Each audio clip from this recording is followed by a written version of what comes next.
mengangkat sebuah teori psikologis menarik yaitu Five Stages of Grief. Nah, Mas Denny gimana meracik formula ini ke dalam film, Mas? Silakan.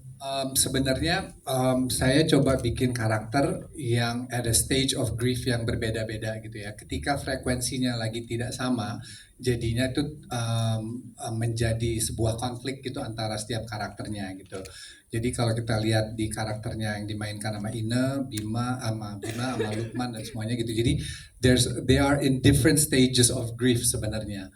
Tapi karena mereka tidak menyadari itu, jadi sehingga terjadi yang namanya communication breakdown di keluarganya gitu. Kurang lebih seperti itu. Tepuk tangan untuk Mas Terry Surya Panjang. Terima kasih Mas Terry. Nanti kita kembali ke Mas Terry. Kita ke jajaran cast. Mungkin yang pertama kita ke Ibu Kasih dulu, Mbak Ina. Hai Mbak Ina. Ketemu lagi dengan kita teman-teman media yang ada di sini. Kita pengen tanya tentang karakter yang diperankan kali ini Ibu Kasih. Ada cerita apa sih yang boleh kita diberitahu Mbak Ina, dan apa yang membuat karakter ini sangat manusiawi dan relate dengan kehidupan nyata? Silakan. Selamat sore semuanya. Di sini saya berperan sebagai Kasih, ibu dari Ombak dan Sarah, istri dari Bapak Restu ya di sini.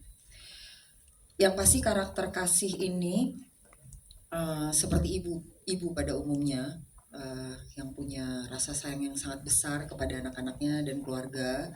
Tetapi karena ada satu peristiwa yang mengguncangkan hidupnya, maka mentally broken. Dia punya kehilangan dasar, dia kehilangan bagaimana caranya dia dia punya kebingungan bagaimana dia merespon kedukaannya itu. Dan si Ibu Kasih ini dari yang grieving stage yang mungkin tadi belum sebutkan tadi ya, bahwa grieving stage itu ada beberapa gitu. Nah, si Kasih ini output dari ininya adalah kemarahan. Dia marah terhadap situasi yang terjadi dalam kehidupannya ini. Jadi emang yang menarik di sini adalah Kasih punya masalah dengan bagaimana dia mengungkapkan atau memvalidasi apa sih, dia juga bingung apa yang dia harus keluarkan, karena memang kebanyakan dari kita kan selalu pasti pernah punya pengalaman gak enak dan kita sendiri bingung gitu, ini apa ya, atau kita ignore, kita bisa kadang-kadang enggak, gue nggak apa-apa gitu, tapi ternyata kita bermasalah sangat besar. Nah, tentu saja ini si Bu Kasih ini karena dia perempuan, dia ibu rumah tangga yang sangat sayang kepada anaknya yang dulunya mungkin dia tidak ada masalah dengan itu. Ketika dia dapat trauma ini, tiba-tiba dia silent treatmentnya kenceng ya kan. Kalau ibu-ibu di sini kebanyakan kalau marah kan gengsinya gede ya Bu ya. Kadang-kadang ya ibu-ibu kan ada masalah dikit diem aja gitu. Nah, itu yang terjadi sama Kasih gitu. Dia nggak bisa memvalidasi apa yang dia harus rasa, yang dia punya. Jadi akhirnya keluarnya silent treatment. Silent. Teman-teman di sini ada yang begitu juga kalau marah silent treatment? Oh iyanya kenceng juga ya. Iya. Tapi iya ya. Jadi relate dan ini kehidupan untuk menguliknya dan merisetnya apakah susah nggak sih Mbak Ina untuk karakter Ibu Kasih ini? Yang pasti kita ada waktu untuk riset karena memang ini adalah karakter yang nggak biasa. Saya ngerasa di sini Teddy menuntut kita, sorry ya Ted, maksudnya ingin film ini saya punya pengalaman memang dengan Teddy. Dia adalah sutradara yang ingin film ini betul-betul sangat realis. Jadi subtil aja gitu, jadi kayak 1:1 dalam seperti kehidupan sehari-hari. Jadi gue nggak boleh acting gitu, tapi di situ saya harus mendeliver perasaan yang tepat.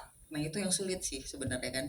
Jadi riset perlu, tentu saja dari skrip yang sudah sangat syarat dengan pengetahuan ya. Maksudnya dari skripnya itu sendiri, karena yang nulis juga Teddy, dan Teddy adalah seorang psikolog dan luar biasa sekali tulisannya juga betul-betul dia sendiri yang menulis, dan kita bisa langsung bertanya dengan Teddy langsung. Kalau soal riset di luar dari naskah, tentu saja saya ada role model sih sebenarnya, ada role model yang mungkin saya nggak perlu cerita ya siapa gitu. Secara gesture saya juga lihat bagaimana dia ngomong, suaranya dan sebagainya, itu mungkin secara bentuk saya copy paste dari orang yang punya pengalaman yang mirip dengan Kasih, tetapi mungkin dalemannya, jeroannya saya banyak ngobrol sama Teddy. Yes, itu nih. Tepuk tangan dong untuk Mbak Ina, thank you. Mbak Ina, nanti kita kembali lagi dengan pertanyaan teman media. Kita setelah ke Ibu Kasih ke Bapak Restu dulu. Mas Lukman Sardi, tepuk tangan buat Mas Lukman Sardi. Mas, kita pengen tahu kalau dari Mas Lukman memandang karakter Bapak Restu ini seperti apa dan gimana relate-nya dengan kehidupan nyata Mas dialami oleh banyak orang tua, khususnya bapak dan suami. Silakan. Yes, thank you. Terima kasih teman-teman sudah menyempatkan hadir di sini. Kalau buat aku sebagai Restu, sebenarnya kalau basically ayah, ya aku ayah. Basic suami, ya aku suami. Tentunya yang membedakan di sini situasi yang terjadi di dalam keluarga Restu itu sendiri. Gitu. Kalau aku melihat karakter Restu ini sebagaimana seorang bapak yang punya tanggung jawab yang besar terhadap keluarga, bagaimana seorang ayah yang juga sangat menyayangi anak-anaknya dan berupaya untuk menjaga keluarga tersebut agar tetap utuh.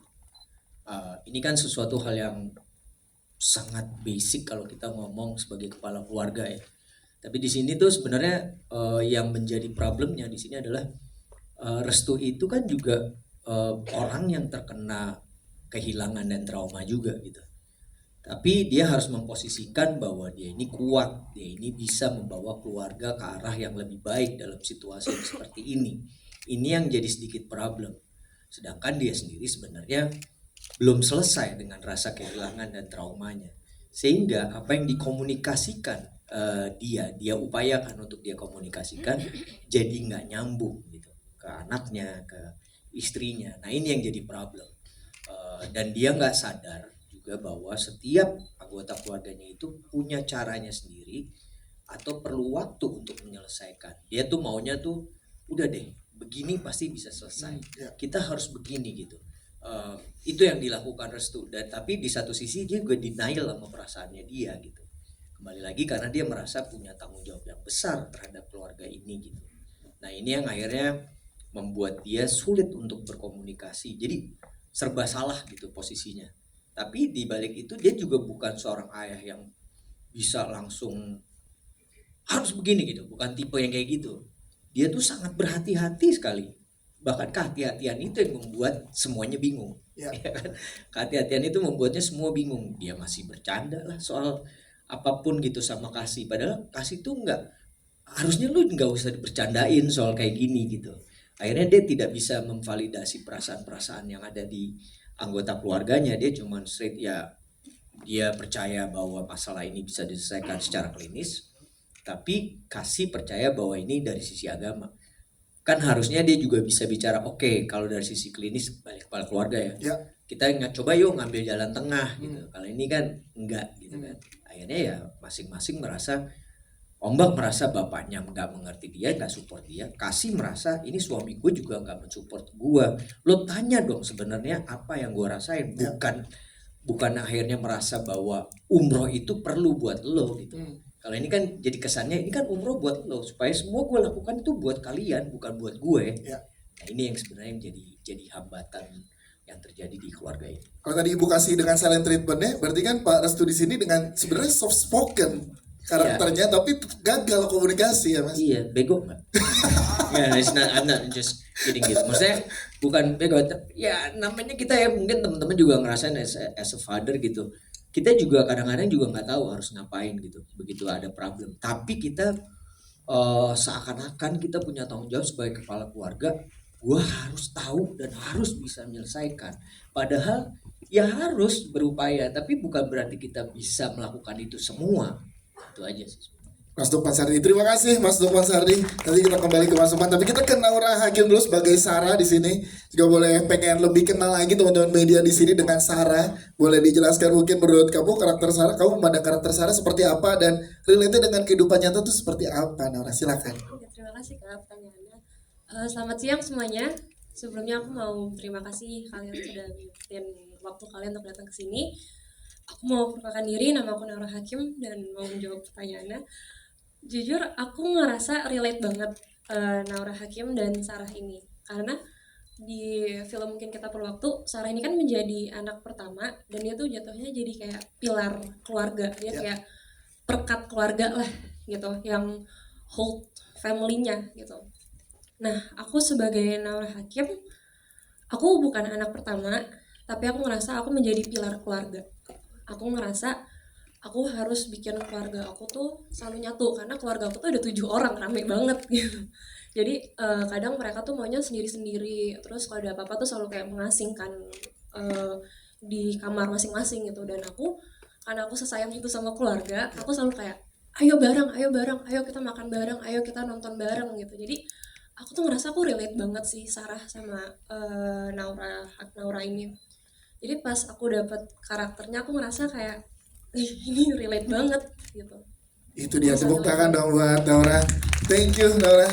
Kita ke Bima Azriel. Bim, sebagai ombak kita pengen dengar ceritanya. Ini pasti eksplorasi yang sangat luar biasa untuk seorang Bima Azriel mendapatkan kepercayaan di karakter ini. Boleh diceritakan bagaimana dan juga relate seperti apa dengan teman-teman di kehidupan nyata in real life gitu, karakter ombak ini. Halo semuanya, selamat sore. Terima kasih udah hadir dan menonton film Mungkin Kita Perlu Waktu. Aku sebagai Ombak mau menjawab. Mungkin Ombak ini dia anak remaja yang juga jadi anak terakhir di keluarga Kurniawan ini, yang menjalani hari-harinya dengan depression, gimana caranya dia deal with trauma gitu. Jadi dia di tahap dia bingung dia harus apa. Yang satu ibunya lebih percaya deal the traumanya with religius, bapak lebih menyarankan ke psikolog, yang sampai akhirnya dia bingung dia harus apa gitu. Dan dia itu deal dengan traumanya itu gak mau menunjukkan ke orang banyak, dan dia tipe yang gak mau cerita ke banyak orang gitu, karena dia merasa di lingkungan keluarganya pun dia tidak dimengerti gitu. Ngomong ke ibu salah, ngomong ke bapak juga ngerasanya kayak kok bapak kayak nggak ngerti ya, sebenarnya aku tuh lagi ada masalah gini tuh. Jadi itu yang lagi dialamin sama Ombak gitu.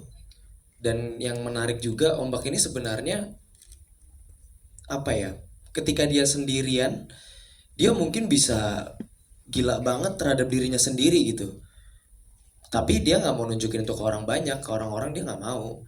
Tapi di satu sisi dia juga pengen dia pengen sembuh, dia mau juga duduk berdua dengan ibunya ngobrol sebenarnya masalah ini tuh gimana, karena Ombak merasa dia disalahkan oleh ibunya, yang sebenarnya pun itu belum clear karena dia nggak ada waktu dan apa ya, tempat yang pas untuk dia benar-benar ngobrol berdua sama ibunya sama bapaknya.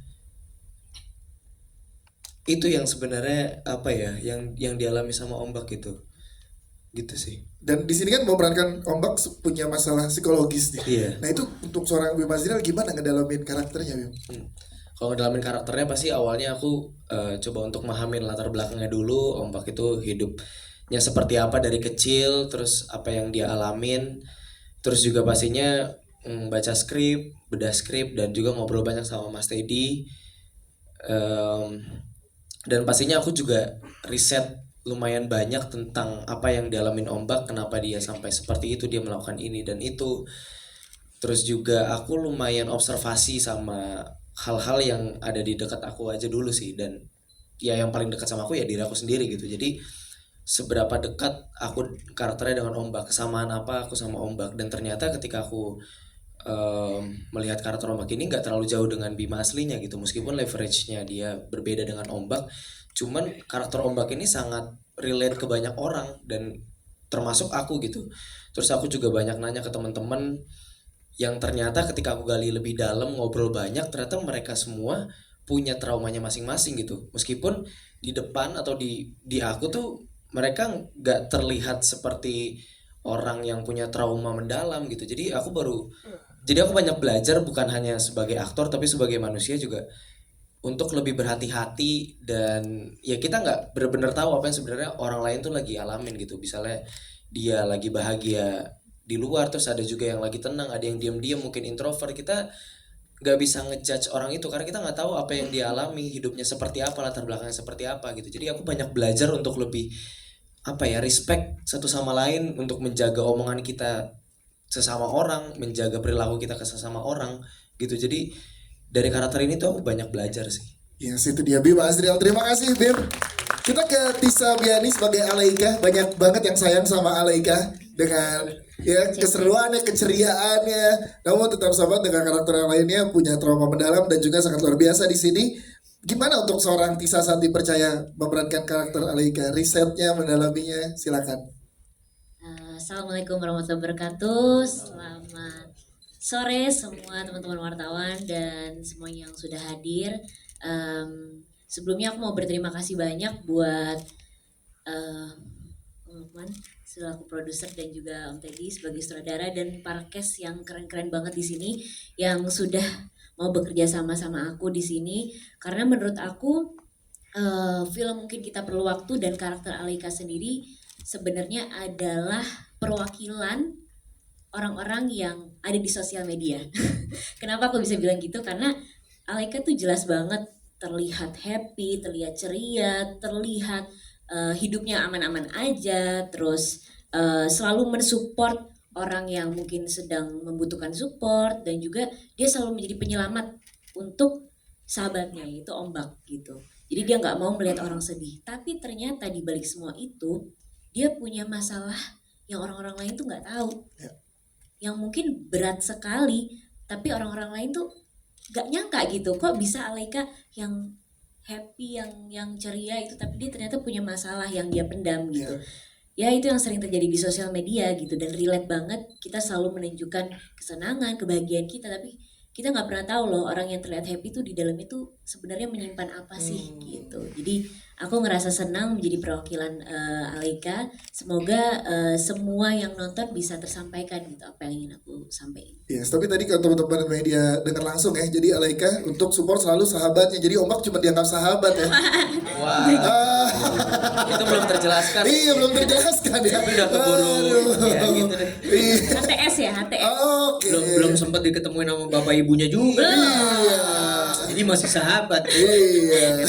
Ya kan sekarang banyak ya terjadi ya, ngebaperin doang ujung-ujungnya Ghosting, meninggalkan, gitu. iya. Ghosting. Beneran ghosting ya secara Ya, terima kasih Tisa Biani, itu terima tangan kasih. buat Tisa. Kita ke Ibu Shirley, wakilnya dari Adia Pictures. Ibu Shirley dari Adia Pictures, kita pengen tahu ini kan merupakan film ke